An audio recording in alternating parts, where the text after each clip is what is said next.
नमस्कार दोस्तों, bloody vibes के एक और बहुत ही ज़्यादा खौफनाक से बिल्कुल डरावने से बिल्कुल भूतिया से एपिसोड में आप सभी लोगों का बहुत बहुत स्वागत है। जी हाँ दोस्तों, आज का वीडियो बहुत ही ज़्यादा भूतिया होने वाला है क्योंकि आज की वीडियो में आप लोगों को पता चलेगा कैसे कैसे कुछ दोस्तों के साथ मसूरी में कुछ ऐसी घटना घट गई जिस घटना को वो आज तक नहीं भुला पाए हैं और उन्होंने कहीं पर भी घूमना फिरना जाना टोटली अपनी लाइफ से डिलीट ही कर दिया। आखिर क्या हुआ, कैसे हुआ, कब हुआ, सारी चीजें बिल्कुल स्टार्टिंग से जानते हैं, तभी स्टोरी को जानने में मजा आएगा। इस कहानी की शुरुआत होती है 3 लड़कों से। एक का नाम राज, एक का नाम सत्यम और एक का नाम विशाल। ये 3 जो लड़के हैं ना, ये लोग रांची के रहने वाले हैं। रांची के अंदर एक छोटी सी जगह है, वहाँ के रहने वाले हैं। और इन लोगों ने अपने लाइफ में जो भी इनकी स्टडी किया ना, इन्होंने 12th तक वो रांची में रह के ही किया। ये जो तीनों लड़के थे ना, बचपन से ही बिल्कुल पक्के वाले यार थे, बिल्कुल पक्के वाले दोस्त थे। ये लोगों ने स्कूलिंग जैसा साथ में किया था, ये लोग साथ में पड़ोसी भी थे। खाना पीना, उठना बैठना, इधर जाना, घूमने घामने, कुछ भी करना, शॉपिंग तक करना साथ में ही किया करते थे। इनकी लाइफ बहुत अच्छी खासी निकल रही थी। लेकिन इनके लाइफ में चेंज तब आता है जब इन तीनों को अपने करियर बनाने के लिए, अपने फ्यूचर के लिए अलग अलग दिशा में जाना पड़ता है। जो राज था वो अपने फैमिली बिजनेस संभालने लगता है वहीं पर अपना ग्रेजुएशन करते करते, और जो विशाल था वो आर्मी फैमिली से बिलोंग करता था, इसीलिए वो बचपन से उसके माइंड में था कि मुझे आगे चल के आर्मी ज्वाइन ही करना है। तो विशाल भी अपनी उस तैयारी में लग जाता है। और जो सत्यम था वो अपनी स्टडी करने के लिए दिल्ली आ जाता है, मतलब हायर स्टडी के लिए उसको कुछ लाइफ में अच्छा करना था। ये तीनों 3 दिशा में चले जाते हैं। तो इन तीनों की दोस्ती भी ना थोड़ी अब खत्म जैसी हो जाती है, क्योंकि ये बात है 2004-3 के करीब की बात होगी। ये उस टाइम की बात है। ये लोग अपने अपने उसमें लग जाते हैं, काम वाम में, पढ़ाई वढ़ाई में। तो इन लोगों का कांटेक्ट भी टूट जाता है। इतना फ़ोन में भी बात नहीं कर पाते थे, क्योंकि उस टाइम पे इतना फ़ोन नहीं था सबके पास, तो वो लोग बात नहीं कर पाते थे। लेकिन इन लोगों की लाइफ सबकी अच्छी खासी निकल रही थी। लेकिन जैसा कि मैंने आप लोगों को बताया, जो विशाल था वो आर्मी ज्वाइन करने वाला था। उसने आर्मी ज्वाइन कर भी लिया और सक्सेसफुली बहुत अच्छे पोस्ट में उसकी ज्वाइनिंग हुई। तो वो बहुत ही ज़्यादा खुश हुआ। रांची जब आया छुट्टी अपने घर पे तो बहुत ज़्यादा खुश हुआ। और वो अभी कुछ साल हो गए थे उसको ज्वाइन किए हुए, ये हो गए होंगे 5-6 साल। जब वो घर पे आया, उससे पहले भी घर पे आया करता था, लेकिन उसके दोस्तों से मुलाकात नहीं होती थी। तो उसके ज्वाइनिंग के बाद 5-6 साल बाद जब घर पे आया था तो सोचता है कि मुझे अपने दोस्तों से कांटेक्ट करना चाहिए, उनसे बात करना चाहिए। बहुत साल हो गए हम लोग मिले नहीं हैं और कुछ भी ऐसा फन नहीं किया है। तो क्या होता है कि जो विशाल था राज के घर पे जाता है, जो कि अपना फैमिली बिजनेस संभाल रहा था, उसका दुकान था किराना का, वही संभाल रहा था। तो उसके पास जाता है और बोलता है कि यार अपन ने बहुत टाइम से कुछ फन नहीं किया है, कहीं पे घूमने गई हैं, कुछ मज़े नहीं किए हैं। मैं भी अपने काम में ऐसे लगा रहता हूँ, तो भी अपना दुकान पे ही बैठता है। और जो सत्यम है वो भी अपना जॉब कर रहा है। जो सत्यम था वो दिल्ली में ही जॉब कर रहा था। तो राज बोलता हाँ यार, मन तो मेरा भी बहुत करता है कहीं बाहर जाऊं, घूमूं फिरूं। ये दुकान पे बैठे बैठे मैं भी बिल्कुल पक गया हूँ। मेरे लाइफ का डिसीजन बहुत गलत था कि मैं कुछ जॉब नहीं कर रहा हूँ, फैमिली बिजनेस संभाल रहा हूँ, दुकान पे बैठ रहा हूँ, मुझे मज़ा नहीं आ रहा है लाइफ में। तो बोलता है विशाल कि फिर चलते ना कहीं घूमने के लिए, तुझे ही मज़ा नहीं आ रहा है और मुझे भी अभी छुट्टी है मेरी 20-25 दिन की, तो अपन चलते हैं कहीं मस्त घूम घाम के आते हैं। तो राज बोलता है अपन दोनों ही सिर्फ जाएंगे क्या? तो विशाल बोलता है नहीं, सिर्फ अपन दोनों क्यों जाएंगे, अपन सत्यम को भी फ़ोन करते हैं, सत्यम के घर पे जाते हैं और उसका नंबर मांगते हैं। क्योंकि बहुत साल से लोग कांटेक्ट में नहीं थे, क्योंकि सब लोग, ये जो विशाल था और सत्यम बिल्कुल अलग ही दिशा में चले गए थे, लेकिन रांची में ही रह रहा था राज। तो उसके घर पे जाते हैं और नंबर मांगते, घर वालों से नंबर मिलता है, फिर कॉल लगाते हैं सत्यम को और सत्यम से 1-1.5 घंटे तक बहुत सारी बातें करते हैं। सत्यम को भी बहुत मज़ा आता है अपने पुराने दोस्तों से बात करके। तो सारी चीज़ें डिस्कस करता है। विशाल बोलता है कि यार मुझे 20-25 दिन की छुट्टी मिली है अपने वहाँ से, तो मैं सोच रहा हूँ कहीं अपन घूमने चलते हैं, थोड़ा टाइम स्पेंड करते हैं साथ में। तो सत्यम बोलता है यार मेरा भी बहुत टाइम से कहीं मन कर रहा जाने का, कहाँ चले? तो राज बोलता है क्यों ना अपन मसूरी चले, बहुत मजा आएगा। तभी फटाक से विशाल बोलता है हाँ यार आइडिया बुरा नहीं है, मसूरी जाएंगे तो वहाँ पे बहुत मजा आएगा, वहाँ का माहौल भी बहुत अच्छा रहेगा, वहाँ पर फन करेंगे और 8-10 दिन मस्त दबा के रहेंगे और उसके बाद घर पे आएंगे। तो जो सत्यम था बोलता है हाँ यार तो कब चले बताओ, फिर तुम लोग प्लानिंग करो। तो विशाल और राज बोलते हैं कि हम लोग प्लानिंग करते हैं और तुझे भी कॉल करके बताते हैं कब जाना है। ये लोग 1 हफ्ते बाद की प्लानिंग बना लेते हैं मसूरी जाने के लिए और उसको राज और विशाल मिलके उसको सत्यम को फोन करते बोलते भाई तू कहाँ पे मिलेगा, कैसे कैसे जाएंगे, क्या टिकट करेंगे? तो बोलता है सत्यम कि तुम लोग एक काम करो, सबसे पहले दिल्ली आ जाओ, तुम लोग दिल्ली आओ, उसके बाद अपन दिल्ली में थोड़ा पार्टी वार्टी मस्ती वस्ती करेंगे, उसके बाद अपन सीधा मसूरी के लिए निकल जाएंगे। तो ये लोग बोलते हैं हाँ यार आइडिया बुरा नहीं है, वहाँ पे ये सब मिलेगा? पूछता है विशाल। तो बोलता है हाँ हाँ क्यों नहीं मिलेगा, कहाँ नहीं मिलता है, हर जगह मिलता है, बहुत मजा आएगा, आ जाओ तुम लोग। तो ये लोग क्या करते हैं, अपने रांची से ये लोग दिल्ली निकल जाते हैं बाय ट्रेन। इनको ट्रेन से ही जाना था क्योंकि इनको बहुत ज़्यादा मस्ती करना था, एंजॉय करना था, इनको टाइम स्पेंड करना था बहुत साल से जो नहीं कर पाए थे। तो राज और ये विशाल पहुंच जाते हैं दिल्ली में। दिल्ली स्टेशन पे ही आया था सत्यम इनको लेने के लिए, लेके जाता है होटल में, मस्त खाना वाना खिलाता है और उसके बाद जो उसका रूम था अपने रूम पे लेके जाता है। उसके रूम पे जाते हैं ये लोग, बोलते हैं तो भाई फिर कब निकले मसूरी के लिए?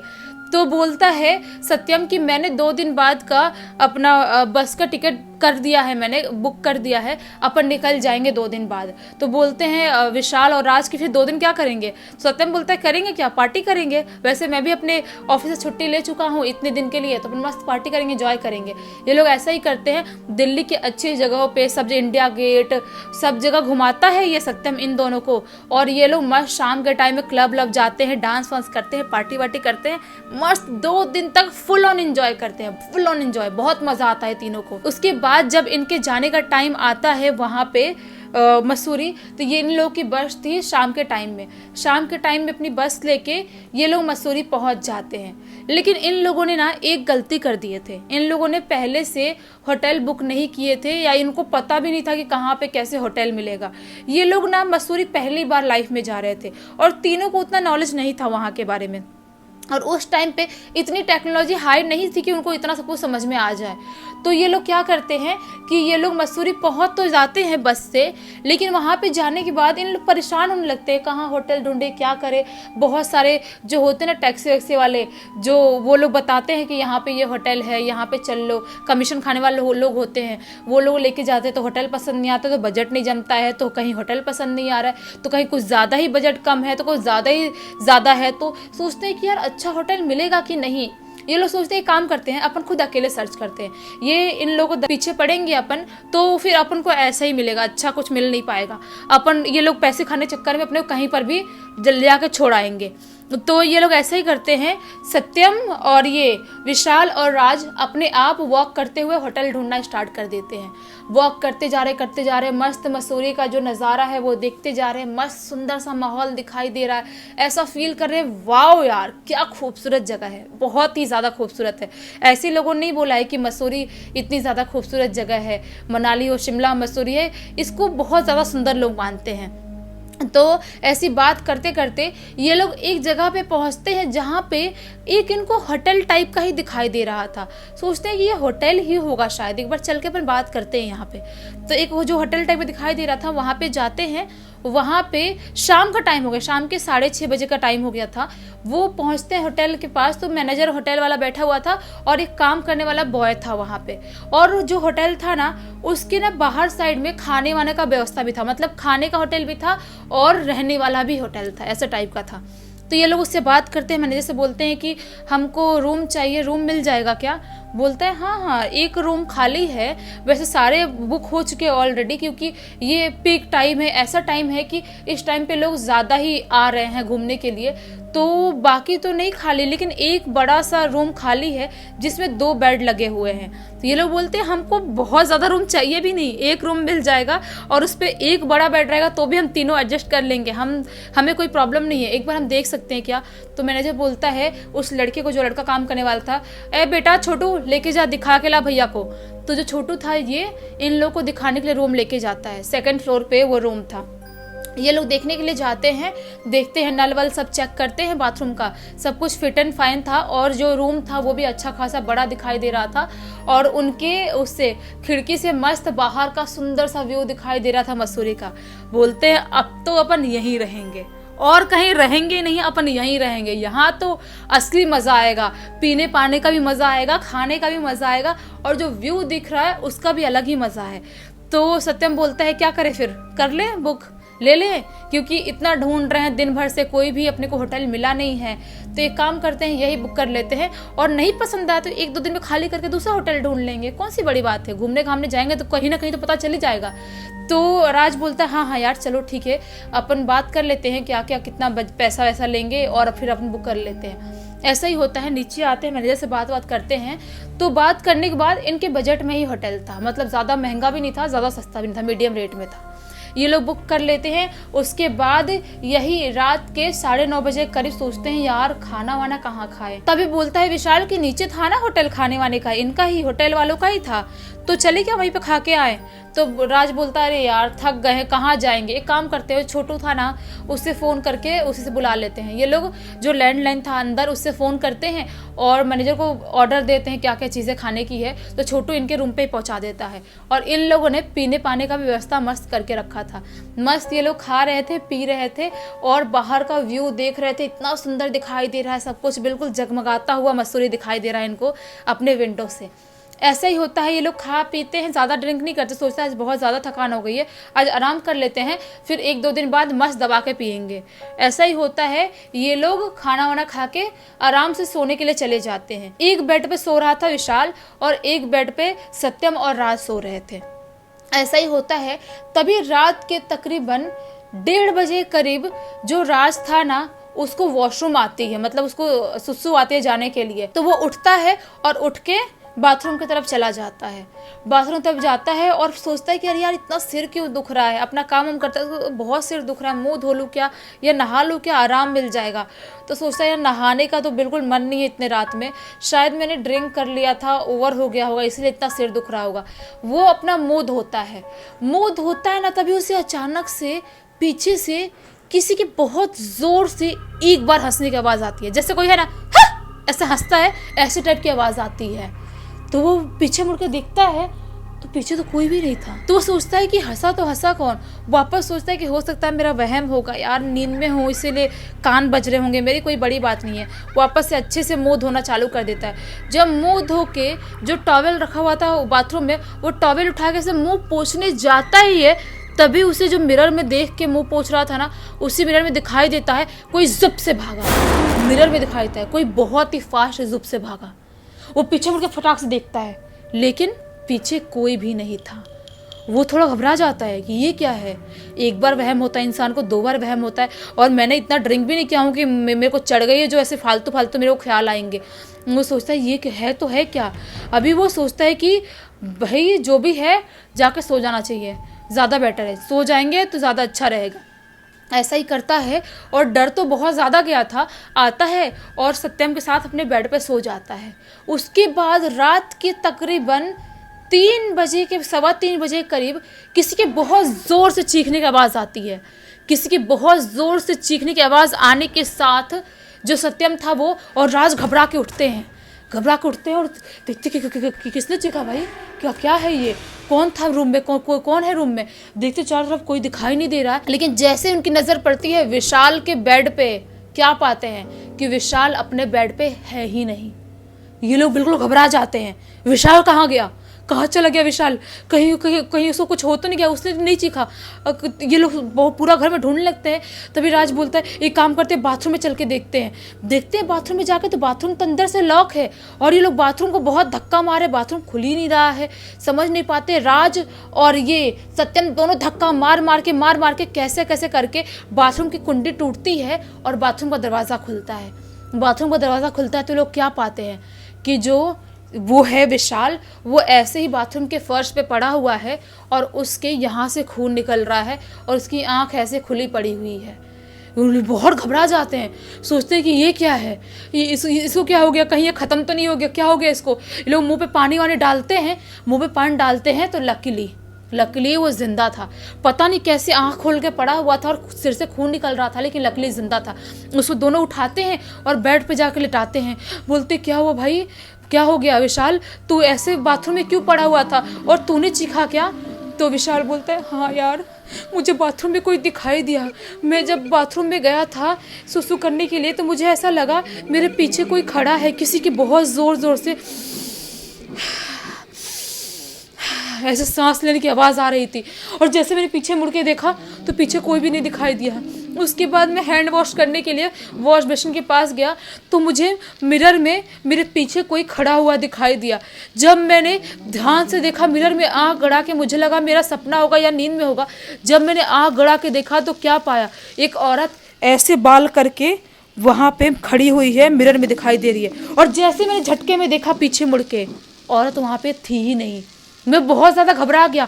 मैं बाथरूम खोलने की कोशिश करने लगा लेकिन मैं बिल्कुल भी बाथरूम नहीं खोल पा रहा था। तभी अचानक से मुझे ऐसा फील होता है किसी ने पीछे से बहुत ज़ोर से हंसा और जैसे मैं पीछे मुड़ के देखा वही औरत मुझे दिखाई देती है जो कि मिरर में दिखाई दे रही थी। और उस औरत को देखते से ही मैं ज़ोर से चीखता हूँ और औरत मुझे ज़ोर से मारती है और मैं फर्श पे गिर जाता हूँ। उसके बाद मुझे नहीं पता कि क्या हुआ क्या गया। तो सत्यम और राज बोलते हैं भाई तू फर्श पे पड़ा हुआ था, ये सब क्या चल रहा है? सत्यम बोलता है ये कैसे हो सकता है, ये कैसे मुमकिन हो सकता है, तुझे कोई औरत दिखाई दी? अपने रूम में तो कोई औरत है ही नहीं। राज बोलता है नहीं नहीं विशाल बिल्कुल सही बोल रहा है। जब मैं रात की यही 12 साढ़े 12 बजे करीब में गया था वॉशरूम यूज़ करने के लिए तो मुझे भी ऐसा ही कुछ फील हुआ था। भाई हो ना हो यहाँ पे इस होटल में कुछ ना कुछ गड़बड़ है, अपन लोग के साथ कुछ भी हो सकता है, क्या करें अपन समझ में नहीं आ रहा है। विशाल बोलता है भाई हमको रात भर जागना पड़ेगा, कुछ भी हो जाए रात भर जागना पड़ेगा, ये बहुत ज़्यादा ही गड़बड़ वाली बात है।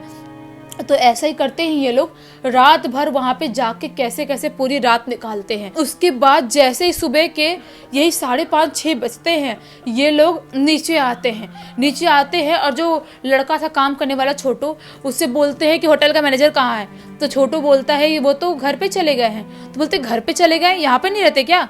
तो छोटू बोलते हैं नहीं वो तो भैया हमेशा घर पे चले जाते हैं और उसके बाद 10-11 बजे तक आते हैं होटल देखने के लिए, तब तक मैं देखता हूँ यहाँ पे। तो बोलते हैं अच्छा ठीक है, वो आएंगे जैसे तो वैसे मुझे हमें बताना। तो ऐसे ही करते लोग सोचते हैं क्या करें, ऊपर रूम में जाए या नीचे बैठे रहें। 1-1.5 घंटे लोग नीचे बैठे रहते हैं। उसके बाद सोचते हैं कि रूम में जाके ही बैठते हैं, थोड़ा नहा लेंगे तो सिर इतना जो दुख रहा है थोड़ा हल्का हो जाएगा। ये लोग जाते हैं और रूम में बाथरूम में और ये लोग नहाते हैं, बाथरूम खोल के ही नहाते हैं। दोनों बैठे होते बेड पर लेकिन बाथरूम लॉक नहीं करते क्योंकि कुंडी टूट चुका था। खुले बाथरूम में कैसे कैसे नहाते हैं और उसके बाद बैठे बैठे वेट करते हैं कि जैसे ही मैनेजर आएगा उससे बात करेंगे और हम यहाँ से चेकआउट कर देंगे, कैसे भी हमें यहाँ पे नहीं रहना है। ये ऐसा ही करते हैं। जैसे ही 10-10 का टाइम होता है छोटू दरवाज़ा नॉक करता है। ये लोग दरवाज़ा खोलते हैं। छोटू बोलता है भैया आ चुके हैं, आप लोग आ जाओ नीचे। तो ये लोग ऐसा ही करते हैं, अपना पूरा सामान उठा के बिना उससे बात किए मैनेजर से पूरा सामान उठा के नीचे लेके आ जाते हैं। और मैनेजर से बोलते हैं कि क्या है भाई, तुमने पहले क्यों नहीं बताया कि तुम्हारे होटल में कुछ गड़बड़ है? मैनेजर बोलता है क्या बकवास कर रहे हो, क्या होटल में गड़बड़ है? तुम लोग सिर्फ थोड़ी रहे, और भी लोग रह रहे हैं आराम से रूम में। वो लोग बोलते हैं हमारे साथ ज्यादा बकवास मत करो, इस होटल में कुछ ना कुछ गड़बड़ है, कल रात में हम लोग मरते मरते बचे हैं। जो ये था विशाल वो बहुत ही गुस्से में बात करता है, बोलता तुम्हें पता नहीं है मैं आर्मी का बंदा हूँ और तुम ऐसे कैसे बात कर सकते हो? है तुम्हारे होटल में गड़बड़ मतलब है, तुमने हमें पहले क्यों नहीं बताया कि यहाँ पे कुछ ना कुछ प्रॉब्लम है, हमें कुछ हो जाता हमारी जान चली जाती फिर क्या करते हम? जैसे ही वो सुनता है होटल का मैनेजर कि आर्मी का बंदा है और ये लोग डरने वाले नहीं है और मेरी बिल्कुल भी बात नहीं सुनने वाले हैं, तो बोलता है आई एम सॉरी आप लोग सर प्लीज़ आप लोग बैठ जाओ, ज़्यादा गुस्सा मत करो, मैं आप लोग सब बताता हूँ यहाँ पे क्या प्रॉब्लम है। ये लोग बोलते क्या प्रॉब्लम है? बोलता है कि आज से 9 साल पहले की बात है, इस होटल में एक कपल आए थे, नया शादीशुदा कपल थे, यहाँ पे आए थे रहने के लिए और दोनों में पता नहीं क्या झगड़ा होता था, झगड़ा की आवाज़ भी आती थी। नए कपल थे, शादीशुदा कपल थे, दोनों में रोज़ झगड़ा की आवाज़ आती थी। और एक दिन एक औरत की चीखने की आवाज़ आई और सारा झगड़ा अपने आप ख़त्म हो गया। जब हम लोग सब लोग भागते हुए होटल में गए, मैं उस टाइम पे थोड़ा कम उम्र का था, मेरे पिताजी थे उस टाइम पे, हम लोग भाग के होटल में गए तो क्या पाते हैं, जो औरत है वो बाथरूम में मरी पड़ी है और जो आदमी है ऐसी होटल रूम में बैठ के रो रहा है। और आदमी जब पूछताछ करते हैं, जब पुलिस को कॉल करते हैं, बुलाया जाता है पुलिस को, तो आदमी बताता है कि वो वॉशरूम में गई थी, यूज़ कर रही थी, नहा रही थी, पैर फिसला और गिर के ख़त्म हो गई। लेकिन ये इतना आसान नहीं था कि वो उसने बोला वो उसका पैर फिसला और खुद से मरी है, ऐसा नहीं था। हो ना हो वो आदमी औरत का झगड़ा होता था और उस आदमी ने ही अपनी औरत को ख़त्म कर दिया, ऐसा कुछ तो कांड था। पुलिस ले जाती है, पूछताछ करती है, और हम लोग थोड़े हमारे पहचान के बड़े लोग थे पुलिस वालों में से, हमारे रिश्तेदार में कोई था, हम लोग अपने होटल का पीछा कैसे भी छुड़वा लेते हैं। और उसके बाद उस आदमी के साथ क्या हुआ हमें कुछ भी नहीं पता। लेकिन उस औरत के मौत के बाद रोज़ रात में उस औरत के चीखने चिल्लाने की आवाज़ आने लगी, बहुत ही ज़्यादा चीखने चिल्लाने की आवाज़ आने लगी। तो हम लोग परेशान हो गए कि उस रूम से उसके मरने के बाद चीखने चिल्लाने की आवाज़ कैसे आ रही है, झगड़ा करने की आवाज़ कैसे आ रही है। तो हमने एक पंडित को बुलाए और उस होटल में बहुत पूजा पाठ, उस रूम में पूजा पाठ करवाया, अपने होटल में पूजा पाठ करवाया। लेकिन पंडित जी ने बोला उस औरत को हम शांत तो कर सकते हैं, लेकिन उसको, उसकी स्पिरिट को, उसकी आत्मा को इस होटल रूम में आने से नहीं रोक सकती, क्योंकि उसकी मौत इसी बाथरूम में और इसी रूम में हुई थी। तो उसकी आत्मा यहीं भटकती रहेगी, लेकिन वो किसी का कुछ नुकसान नहीं पहुंचा पाएगी, क्योंकि मैं इस पूरे होटल को बांध देता हूँ। तो ये लोग बहुत डर जाते हैं मैनेजर जैसे ये बात सुनते हैं। मैनेजर बोलता है कि आप लोग कुछ नहीं करेंगे, किसी को नुकसान नहीं पहुंचाइए आज तक, आप लोग प्लीज रह लो, यहाँ पे कोई प्रॉब्लम नहीं है। ये लोग बोलते हैं क्या बकवास कर रह लो, तुम पैसा कमाने के लिए हमें मौत के मुंह में भेज रहे हो। जो हमारा विशाल है उसको उसने लिटरली मारी है, आप बोल रहे हो नुकसान नहीं पहुंचाती है, हम नहीं रहेंगे, हमारे जो भी पैसे हमने एडवांस दिया हमारा सब वापस दो। मैनेजर बोलता है प्लीज प्लीज रह लो, आप ऐसे गुस्सा मत करो। ये लोग बोलते हैं दे रहे हो नहीं पैसे या पुलिस कंप्लेन करे। तो डर जाता है, पुलिस कंप्लेन की बात सुनता डर जाता है। इनके जो भी पैसे इन्होंने एडवांस दिए थे सब कुछ वापस कर देता है और ये लोग अपना सामान लेके दूसरी जगह पहुंच जाते हैं। एक दिन वो लोग कैसे कैसे एक होटल में रहते हैं, उसके बाद उनको फीवर आ गया था, उनका मन नहीं लग रहा था या डर उनके दिमाग पे हावी हो गया था, पता नहीं क्या हुआ, जिसकी वजह से वो लोग अपना ट्रिप कैंसिल कर देते हैं घूमने घामने का। और ये लोग थोड़ा बहुत घूमते हैं और अपने रांची वापस आ जाते हैं। उसके बाद इन लोगों ने 3-4 महीने तक कोई भी अपने जॉब पे नहीं जा पाया और बहुत ही ज़्यादा बीमार रहे। उनको बार बार वही सपने आते थे कि वो औरत उनको बुला रही है या चीखने चिल्लाने की आवाज़ सुनाई देती थी, बहुत ही ज़्यादा परेशान थे। उसके बाद इन्होंने पूजा पाठ कराया, तांत्रिक के पास गए, ताबीज़ उबीज़ कुछ पहने, तब जाके इनकी ज़िंदगी में सारी चीज़ें नॉर्मल हुई और वापस से अपने अपने काम पे लग गए। ये जो पूरी की पूरी घटना है ना, ये राज ने ही मुझे इंस्टाग्राम पे लिख के भेजा है। आप लोग बताना कि आप लोगों को ये सच्ची घटना कैसी लगी। थी तो बहुत ही ज़्यादा खौफनाक। अगर आप लोगों को स्टोरी अच्छी लगी तो वीडियो को लाइक करना, चैनल को सब्सक्राइब करना, बेल आइकन दबा के ऑल पे क्लिक करना, ताकि जब भी ऐसे खौफनाक वीडियो सबसे पहले आप लोग के पास पहुंचे। चलिए कल वापस से मिलती हूँ, तब तक के लिए बहुत बहुत धन्यवाद।